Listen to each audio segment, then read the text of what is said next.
Greetings, brethren and sisters. This is Gillie on Gillie Revolutionary Radio. Today, I want to build a reasoning based upon a personal vision that I have even from when I was incarcerated.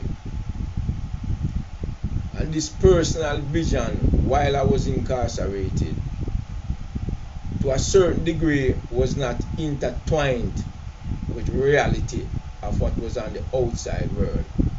Yet, I had to have a vision even before I walked out of that place. But once you walk out and you come to deal with the reality out on the outside world, then you have to find a way to readjust or reconfigure these visions that you had to a certain degree. You will have to reconfigure these dreams and visions logistically, tactically, and strategically. You have to like reshuffle the deck, as we would say, to a certain degree. One of the things that brethren in prison realize, I as one amongst many, is that there is not a global structure for the Rastafari movement to move forward with in this world. To a certain degree, especially with the brethren and sisters from Jamaica, with the expansion of the Rastafari movement worldwide, there is this misconception by some that for people worldwide to adhere to the Rastafari movement, they have to somehow integrate themselves within a certain aspect of the Jamaican culture. And from my perspective, that is not true. People bring their culture to a certain degree into a belief system. To look at a person from Japan, from China, from Europe, from Indonesia, from the Middle East, even from Africa, from other Caribbean islands, and expect these brethren and sisters to act, speak, eat, dress, do everything as the brethren and sisters in Jamaica, is hiding from reality. It will not happen. And it should not happen. Every people's culture is based in their own reality, and therefore it has a legitimacy. Now, that is not to say that the Rastafari movement has to accept each and every aspect of every nation and every people's culture. No, that cannot be expected either. But what we should use as the guiding principle is the tenets of the movement, which is based and founded on liberation struggle throughout the world. We are here to liberate ourselves as African people, and we are here to liberate the world, not to imprison the world within the Jamaican experience and in all things. No, that is not based upon reality. I would go further in the reasoning and say this: because of this unstructural state of the Rastafari movement on a global level, we are beginning now to see on a more parochial level a sense of organizations amongst the brethren in different countries, and that is welcome.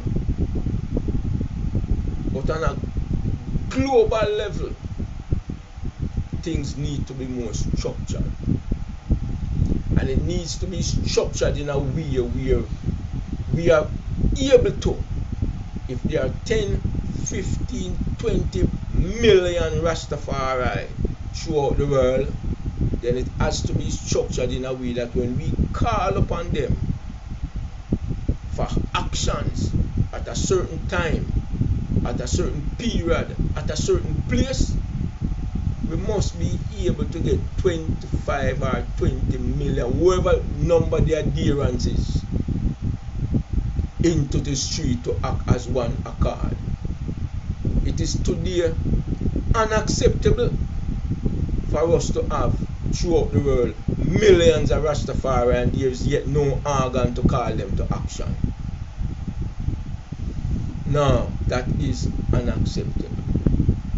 We talk about organized and centralized from ancient days.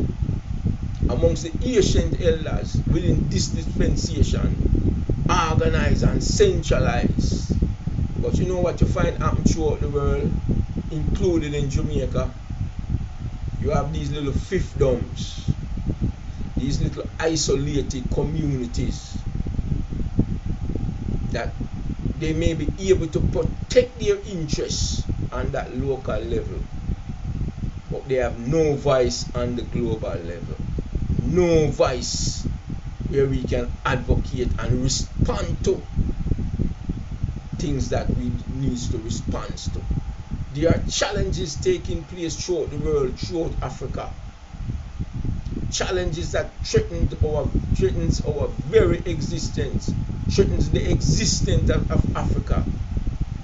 Yet we do not have an organ to address them, even though they pertain to us, even though they are existential issues that will impact us and our posterity for generations upon generations. So therefore, while I was in the system,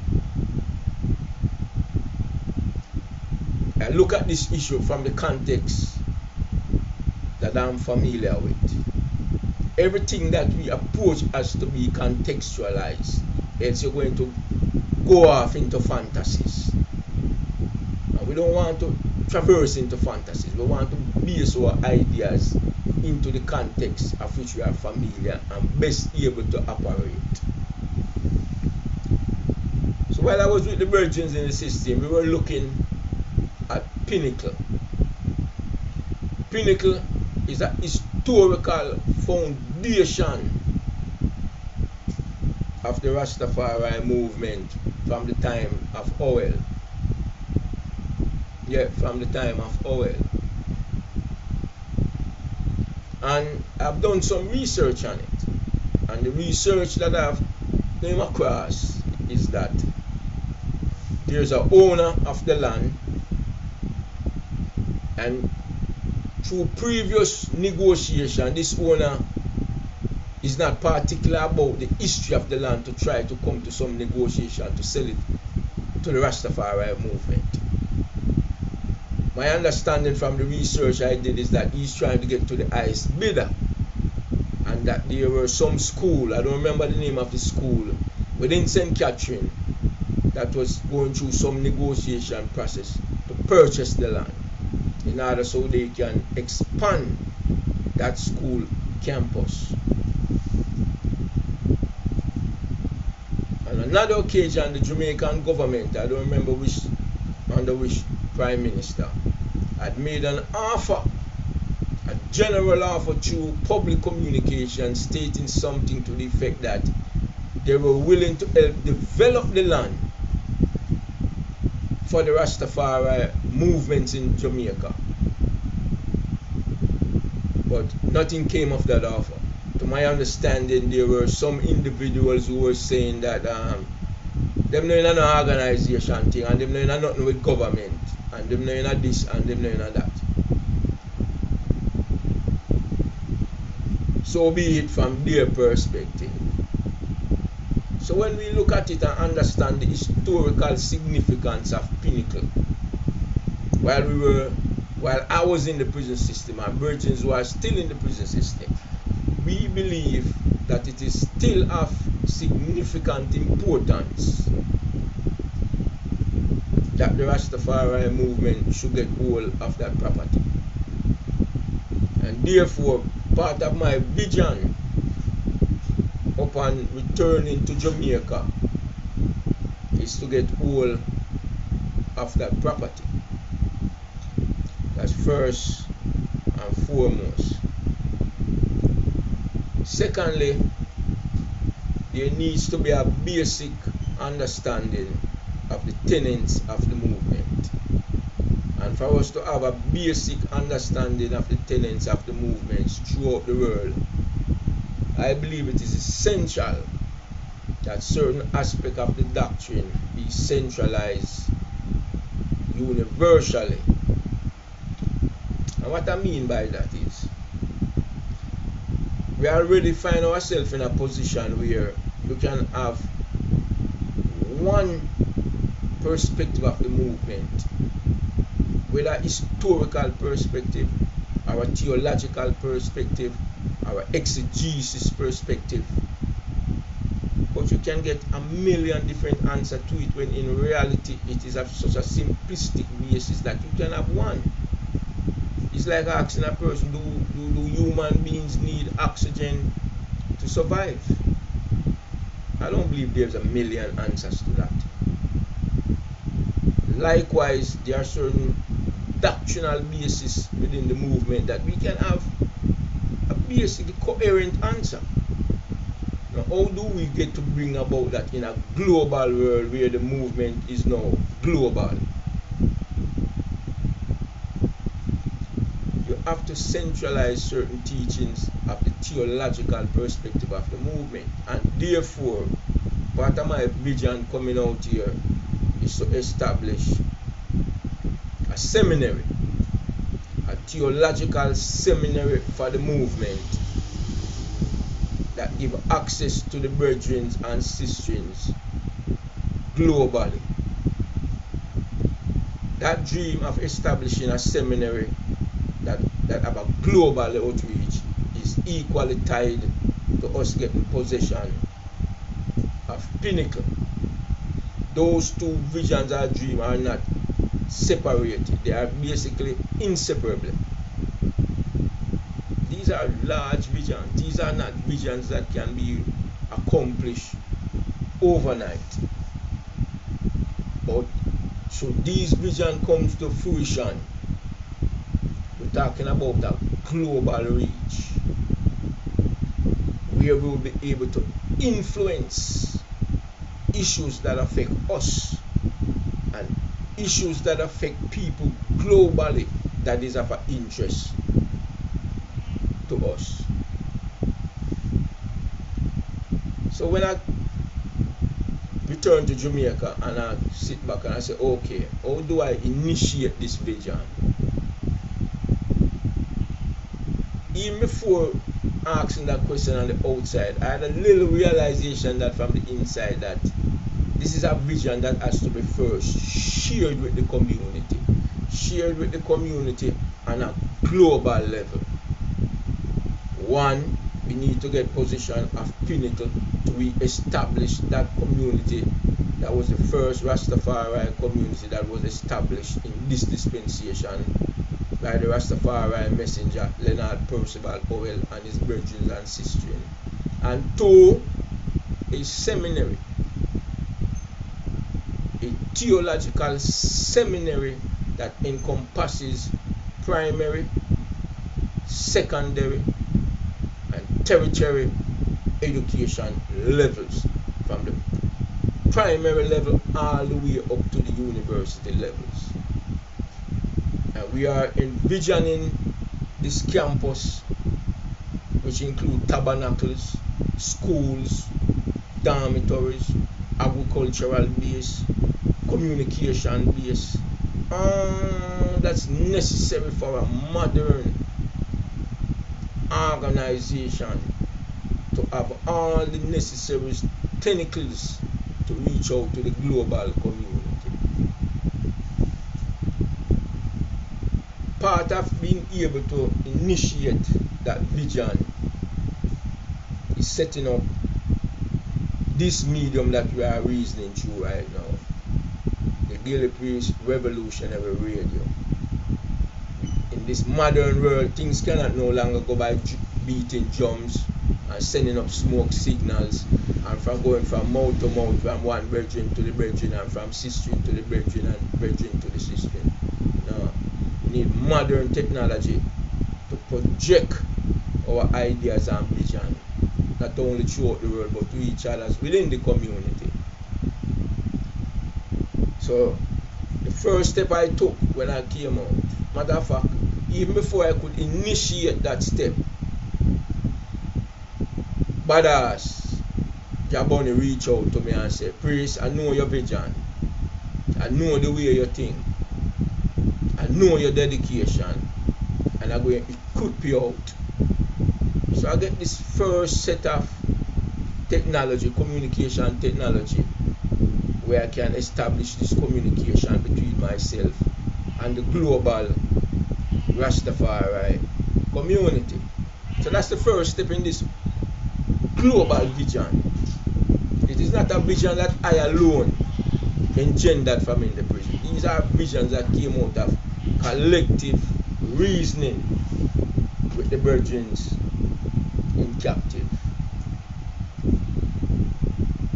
But now that I'm here and I have initiated this vision, it is also my obligation to share this vision with you, to let you know that I alone cannot fulfill this vision. One man may can come up with a vision of such a gigantic proportion, but trust me, brethren and sisters, no one man can fulfill it. So I am here today, and I'm going to make a plea to the global Rastafari community and to its sympathizers that I am going to need your assistance in bringing this vision to fruition. I need ideas from those of you who have original ideas that can contribute to the vision. I'm going to need legal assistance and legal advice on how to approach the setting up of these institutions, the seminarian institutions, and how we are going to go about getting control of the property, the formal pinnacle that is close to Sligoville somewhere in St. Catherine, which I'm planning on visiting soon. And my intention is to go there and walk out the property and familiarize myself with it and familiarize myself with the landmarks. So your assistance will be needed and your assistance will be appreciated. General advice, legal advice. In addition, one part of the reality that I'm facing today is employment. When I left Jamaica as a child, I left nothing behind. And when I returned to Jamaica, after getting deported and incarcerated for 45 years, I basically returned to nothing. Therefore, part of my reality is to be able to meet my needs before I can. Well, I'm not going to say before I can, but I have to meet my needs even while initiating this global vision. And I'm not going to use this medium and reach out to anyone and ask for assistance in that sense. What I'm going to reach out and ask for is for some means of employment be provided. Now, what did I do on my own to seek employment? I have sent out my resume. I have sent out cover letters. I have reached out to individuals. I have reached out to commune, letting them know of my capabilities and asking them to consider giving me some form of employment so I can provide for my basic needs while I'm in pursuit of this greater vision. So that is my appeal to the brethren and the systems out there. Especially, well, today you can work from anywhere and have that global effect. So I'm not going to sit here and say, okay, in terms of seeking employment, I'm speaking specifically to the brethren and sisters in Jamaica. No, I'm not even going to limit it to that basis. Because today with technology, you can be employed from anywhere in the world. So this general plea that I'm putting out for some form of employment that will be able to make me sustain myself and at the same time move forward with my vision. It is to seek some form of sustainable employment while dealing with this global vision that I brought from out of the prison system. There are brethren and sisters within the prison system throughout the world who are depending on the fulfillment of this vision, whether to whatever degree in their lifetime or not. So I'm going to give a roundup of those three visions again so it can really sink in the brethren and sisters cranium. The vision is to get our hands on the land of Pinnacle that is in Sligoville, St. Catherine. This land was upon which the first Rastafari commune was built by the Rastafari messenger Leonard Percival Howell. It was a complete commune which we hope and which we will and which we intend to re-establish even on a grander level. Within this commune, our vision is to establish a worldwide accessed Rastafari seminary so we can teach the doctrine and reason out the doctrine of Rastafari on the global level. It is from this same pinnacle we are envisioning establishing a global communication base to unify and centralize, carry out the command of His Imperial Majesty, to better unify and centralize the Rastafari movement so that we can more adequately deal with the existential issues that face not only the Rastafari movement but the African race throughout the world, and on another level the existential threat to humanity itself. However, in order for me to give my 100% strength and dedication to this within the bounds of reality, I have to provide for myself food, clothes, shelter, transportation, health, and all that. And again, this is not a plea for any financial help from anyone. It is a plea from that perspective for some form of employment, even while I'm seeking employment on my own. Now let me kind of this a little more in-depth clarity for the necessity of this better centralization of the movement. Today we see certain developments. Maybe development is not even the correct word, but changes taking place throughout the world. And these changes, whether it is developing up in Europe, in India, in China, or wherever in the world it is developing, it have an existential threat to Africa and the Africans. What do I mean by that? Africa is the only continent that has the necessary mineral to develop this whole world. No other continent has that potential.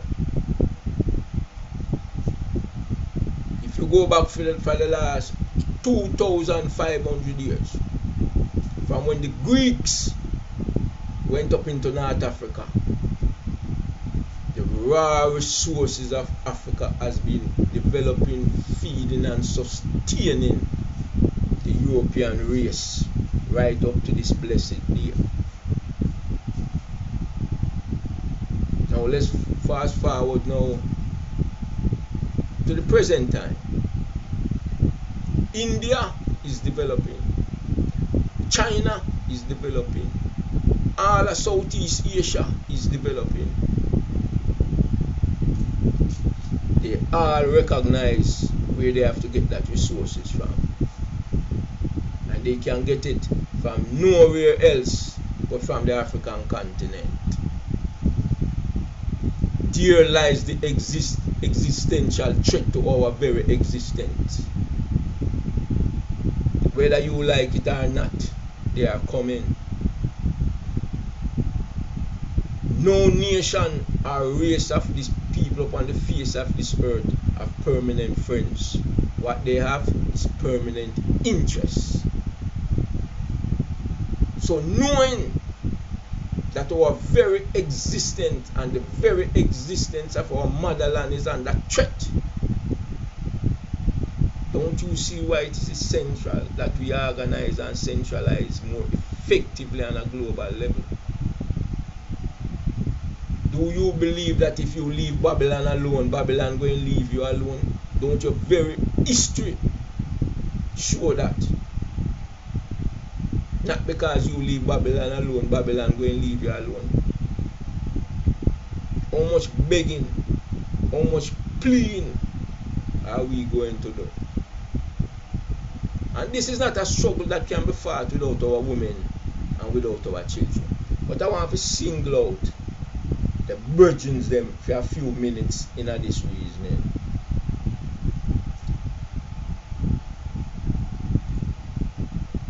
A man's strength, and we will speak on the local level, a man's strength is when he can protect his family, when he can protect his woman, when he can protect his children. And when you travel throughout the earth today, I'll keep it real. When we travel throughout the earth today, we are incapable as black man and protecting our women and children. Go America and go see how much black woman and picnic in a prison. Go throughout Europe and see how much black woman. Forget about the black man them in a prison. We are going to talk about the woman and the picnic there. You know how humiliating it is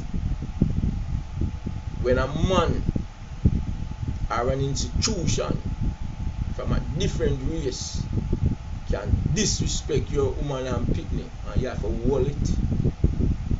You know how humiliating is that? You run around and you beat your chest, you is man and you're a lion and you're this and you're that. And let me tell you how Babylon disrespect us. You just have to look on the different shade of our colors throughout the world.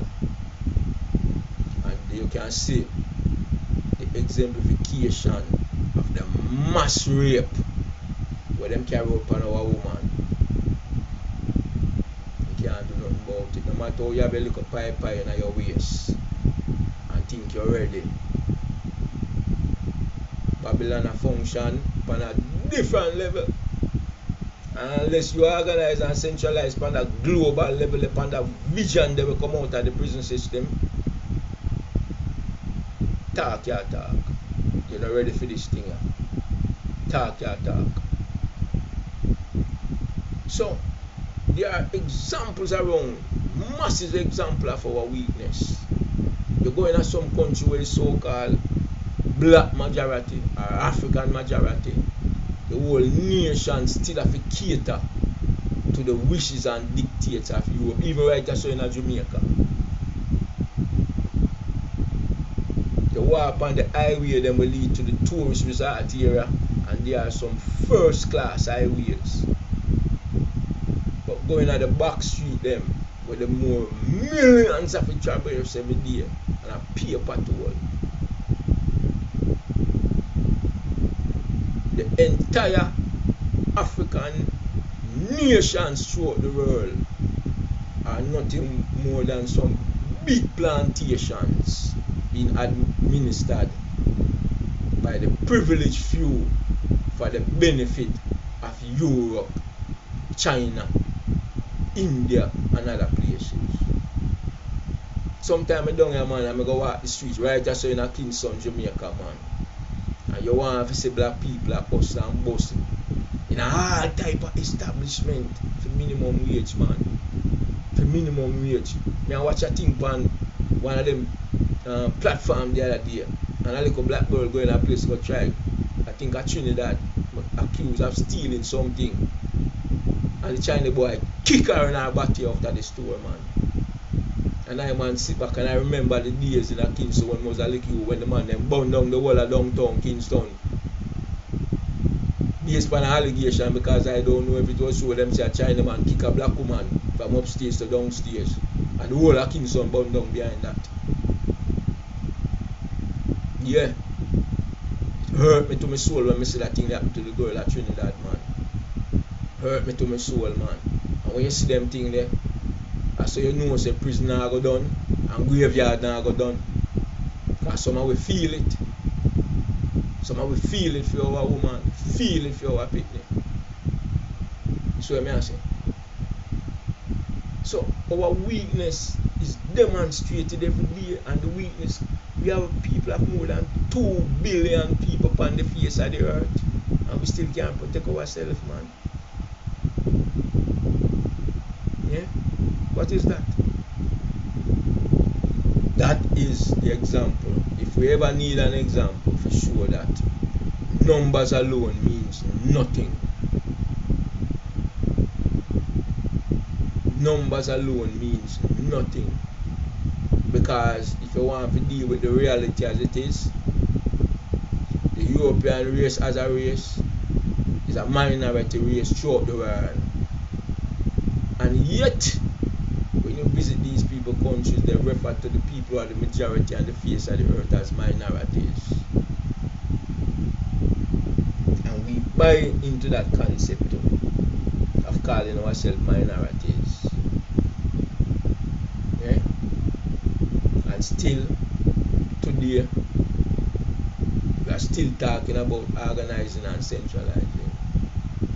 Because a lot of these elders sit down in their little fiefdoms, and when you go to them with visions, they will agree with you. Yes, we need to do this, and we need to do this, and you need to do this, but not at the expense of the chair that he is sitting in, not at the expense of the little parochial position that he holds within that little local community. That takes precedence over a global vision. So this appeal that I'm sending out today, I want a multiplication of those who hear of it, because it's only a certain amount of numbers is going to watch this program. But I also know at the same time, if one man hears it, he can discuss it with 10 other individuals. So there is where the multiplication lays. There is no reason why this appeal cannot reach the ears of 1 million brethren and sisters throughout the world. No. That is not an impossible feat. So this is going to be a test to the testament of that which we utters. How much do we want to organize and centralize in order to have that potent force to defend our existence, the existence of the motherland, and the existence of humanity? Because I not get involved in a little parochial struggle, you know. I not come to Jamaica to localize myself. I not come to Jamaica to come get tied up in a Jamaican concept. This world is mine, and as some me I go try to do it. My vision them have to be global. My desires have to be global. My potential has to be global. And that should apply to all of us, brethren and sisters. all of us. Let's not get caught up too much on whether little Ras they say, and whether sistering they say, and whether Ras and the sistering they are do, and where them not do. Here you get a global appeal for you rally around the vision. That's what we are called for. The man and woman for rally around the vision, so the vision can be made manifested in a reality upon the face of this earth. Yeah. Saying, and what we are create, and what we intend to create, is a wide umbrella under which every organization can fit. So when I ask the man to disassemble them things, all the things if you want all the things, you what me I say, we cannot be a part of a worldwide movement, because the Rastafari movement is worldwide. We cannot be a part of a worldwide movement, and we cannot call out 100 man and woman in the streets throughout the world. That's a disgrace, man. That's a shame. One little nobody, when nobody no know, can put on a dance and a show and get 80,000 people to jump up. But yet, the Rastafari movement cannot call for a mass demonstration anywhere in the world and you get 50,000 people. Maybe you can get that in South Africa. But I'm speaking upon the global level. Because 50,000 people in South Africa alone can't do it either. When we are called for global agitation, it means that you need a response globally. And if a 10 Rasta in one nation, the 10 of them come out. And if there's a million in another nation, the million come out. And if there's 5 million in another nation, the 5 million they come out. That's where we are come from. That is the vision. That is where we are called for. We can turn on the communication challenge them in the radio, TV, internet, blog, whatever them name. And you can hear the brethren and sisters them saying the right thing. Doing the right thing on them local level with them there. Yeah, and that is love, and that is appreciated. And that will always be appreciated. But that can't stop the existential threat which is knocking at our door, brethren and sisters. We must set aside petty grievances. See the threat from where the threat is. Because when you go forward, sometimes we use chronological time, and this is hard for the mind grasp it when we use it in a certain ways. But from the time of the Greeks, if you look on it from a different perspective, family, before them discover gas and oil, and before them discover steam engine, what powered the world? Why you think about that question? Before the modern amenities, I mean, I include steam engine, gas, oil, electricity, all those energy-based stuff that powers the world today. Do you know what powered the world before any of those discoveries? Raw flesh and blood of the African race. That's what slavery was. Our physical flesh and blood was what empowered the world throughout Europe. Everything that is a machine and oil and electricity do today, and that them use with for yesterday.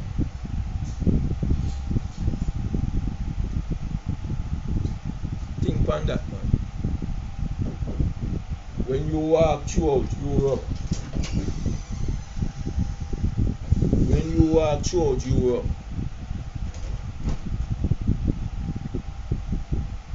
and you look at the great buildings, and you look at the great monuments, the great technological establishments, the great inventions, know it for a fact that all that came out of your flesh and blood, and the resources that nature gave you under your feet in Africa. Know that. Know that that's all of that belongs to you. Know that all the great establishments throughout Europe is yours. So don't walk amongst it and be marveled and looking up and saying, look at what these people have done. No, you have done it with your resources, but not for your usage. Yeah. So I always go back to the coming of the Greeks, and the Latins, and the Persians, and all of those other races that you see change the color of the demographic of North Africa today.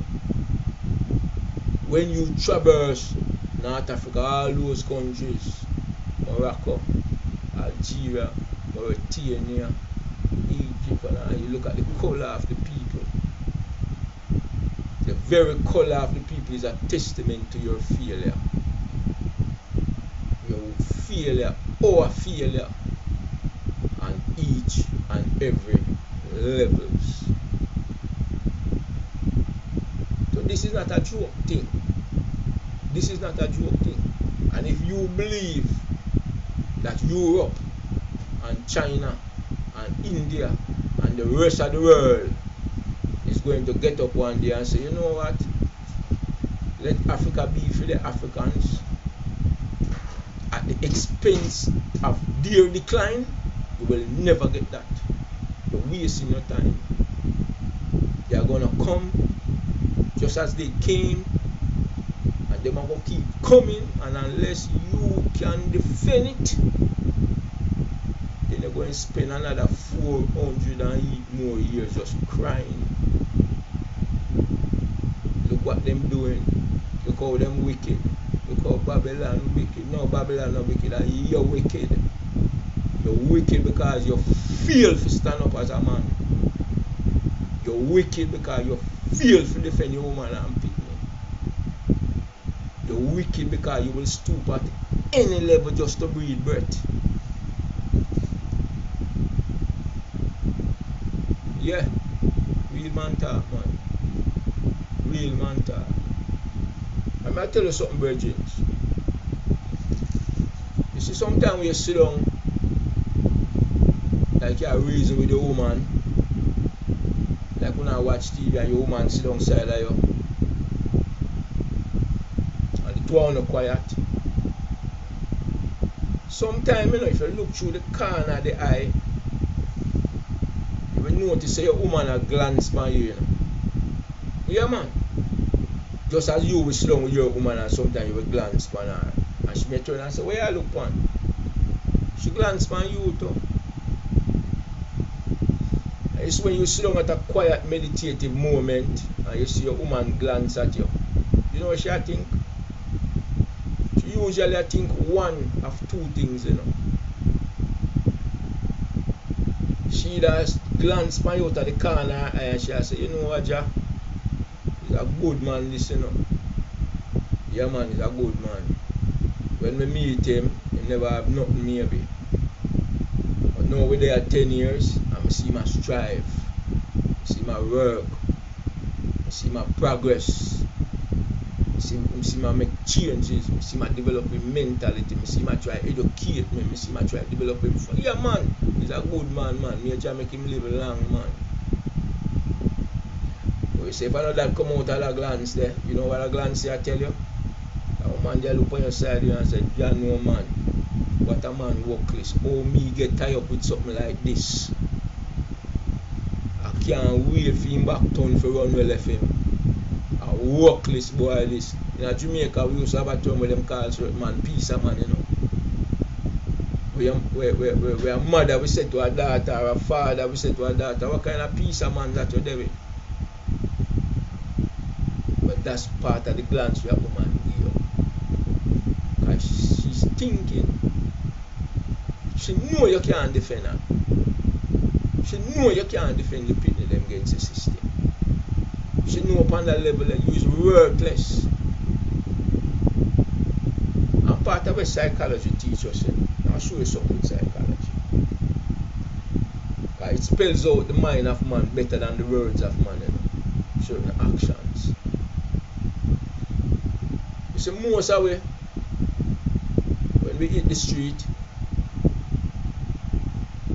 whether you go in a workplace or you go up on the street, you have a man out there who treat you on a certain level. It's like him feminize you. Yeah man, you have to boss him all day. Yes boss, yes this, yes that, beg you this, beg you that. You can't go around this so, can me go around this so. But yeah man, him feminize you and emasculate you man. With words man, and actions. And sometimes him emasculate you so much that you get so depressed that when you go home and your woman look on you and say, what you bring in for we eat? You just box her down and thump her down. You know why? Because you can't do it to the man out the road. So you come home and you brutalize the woman. Because you can't do it to the man out the road. You can't do it to your boss. You go in America and them country where white man say them are the majority. And them disrespect you to certain levels. You can't answer. Look what them do to Louima. Make that be a testament and statement to the condition of our people. Look what them do to Louima. Can't remember first time the youth from Haiti. Where the police them take the button stick and violate him and send him home to him woman. Can you imagine a situation where a man like that go home to him woman and picnic and them know what happened to him? Even when the system give him 9 million. That 9 million they can't take off the violation the family. See? And when you travel throughout Europe, and when I say Europe, I include America, any Western civilization economically and politically, the system sees it as them duty to keep the Africans in that subjugated position. You see it right here in Jamaica. You're going to some of the big establishment them. And you want to see how the foreign employer them have different race. Deal with the employees, man. And show trinkets at them for them salary, if you can call that salary. Them work like dogs down here, man. And not just down here but throughout the world, man. And is that where we're settling for? Is that the system we want to join or do we want to change that system? So after we can, and we know what the problem is. Every virgin and system where you meet every day, you can sit down and you can diatribe on the problems from now till the sun burn out.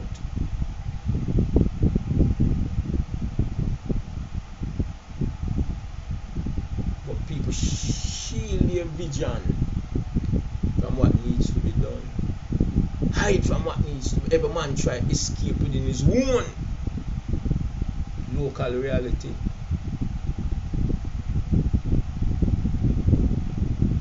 I don't come to Jamaica to do that. I understand say me have to survive. Yeah, me have to face that reality there too. But me understand at the same time of equal importance to me is to deal with these existential issues that are arising on a daily basis. Let me say so. When you think the war between Russia and Ukraine has nothing to do with us. You think the war we are going between the Palestinians and the Israelis don't have nothing to do with us. And that you think? There is not a conflagration upon the face of this earth that does not impact Africa and the African race. Let me go a little bit depth upon the thing between the Ukraine and Russia to show you what I want. When you study history and you go back to the Roman Empire, the last end of the Roman Empire fell about 1450 something.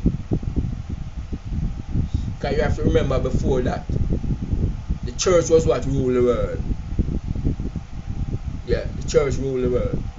The church was the institution of government as one that was ruling the world. And when you study the Russian people's history, the Russian people's history is basically saying to them that just before the Roman Empire fell, when the Muslim came in and attacked Constantinople in about 1450 something, that the whole Roman Empire bequeathed to the Russian people the right to rule the world. And they hold on to that doctrine up to this very day. So when you see Western Europe trying to subdue the Russian people say you have no legitimacy to be at the top of the totem pole in ruling this world. We the Russians have that right because the Roman Empire was bequeathed to us. Yeah, because Europe is calling for a wider unity so they can recolonialize Africa, because they believe China is trying to take it, they believe India is trying to take it. And Russians are saying, if you need my help in recolonizing this world, then you have to acknowledge the fact that we should be at the top of the totem pole. And the Anglo-Saxon race is saying, no, we are the superior amongst all whites, we have to be at the top. That's what that is about. Now let's go to Israel now and the Palestinian.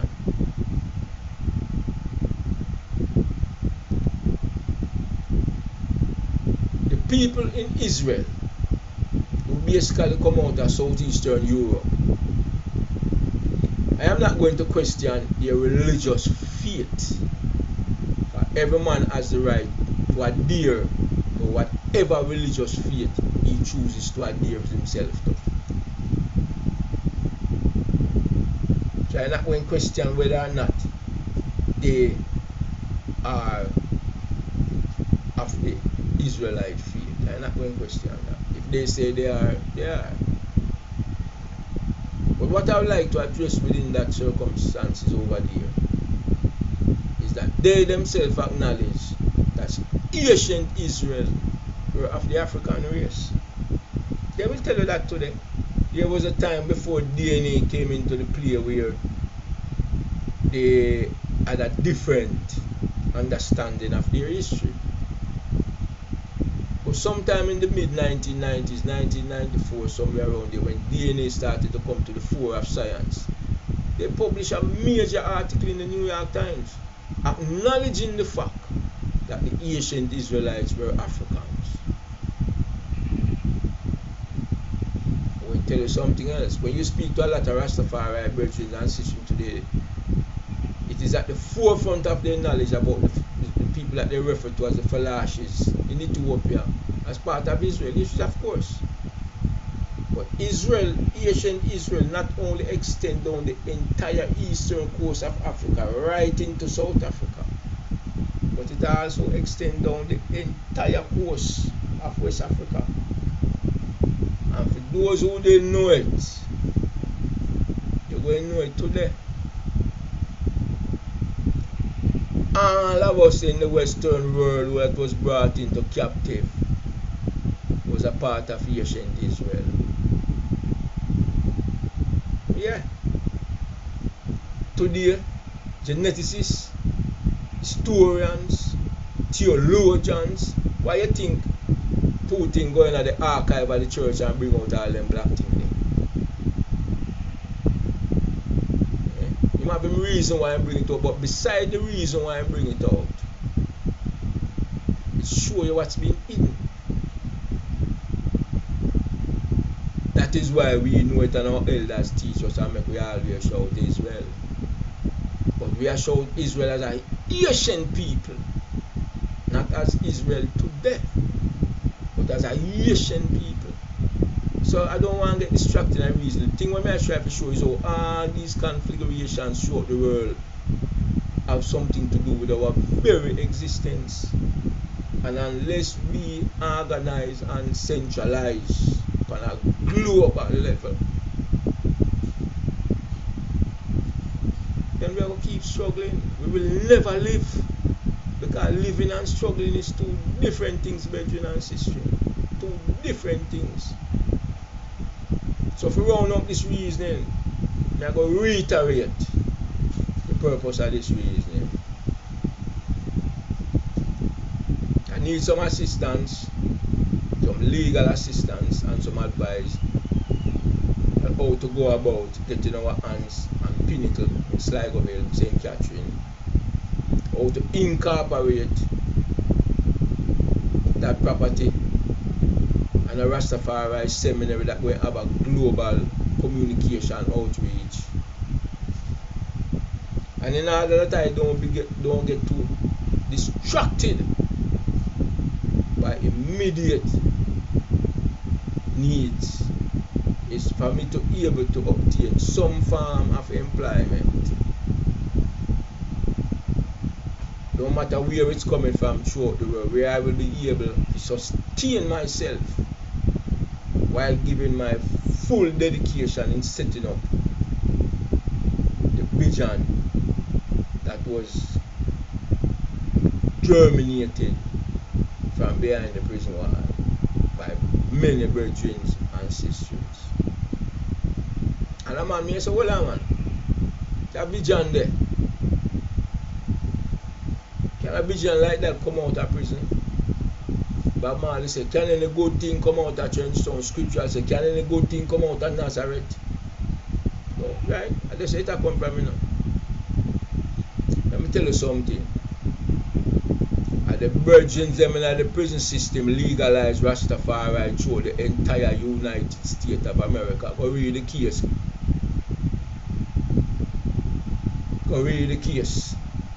Go up on your internet and look it up. Benjamin versus Coughlin, one of the main case, and there is another case, Lewis versus whatever. See, so we'll bear witness that the right when you go to America, you can see teacher, police, student, correctional officers, government workers, and we are dreadlocks. But look on the case where them come out and see who they on the case. And without any reservation, Chaboni, Cleveland guy was who spearheaded that struggle, and the whole of we joined it. Him testified in the case as one of the expert witnesses Rastafari, and that case went from the local, federal, district level to the top of the United States Supreme Court, and away from in a prison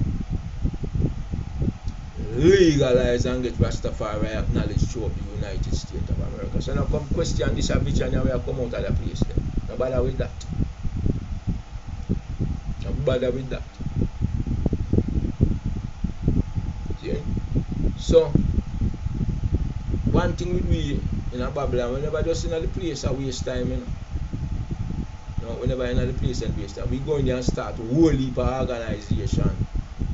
Bring up the culture in them place there. Educate each other. Establish all type of organizations and schools and academic places where prisoners can meet and reason and educate each other. Yeah man, them things we do have workhouse, man. We're not going to the workhouse going to lift up no weight. And I run around the yard and I look like a muscle man. Yeah, there's a time and place for that too. See? But the development of the movement throughout the United States of America, out of behind the prison wall they come from, that is a testament to the capacity of our mental capability behind that ball, man. So, there you have it, brethren and sisters. You have heard the appeal. It is now on you. It is now on you. And a lot of you are already familiar with I'm an autobiography book, Forged by Time. Give me your support. Give me your support. Because I need that support. I'm not asking for any handout. Support my book. So, brethren and sisters, until another time, this is Gillie Priest, and this is Gillie Priest Revolutionary Radio. Divine love and blessings to all the brethren and sisters, all subscribers, and all listeners. Peace out.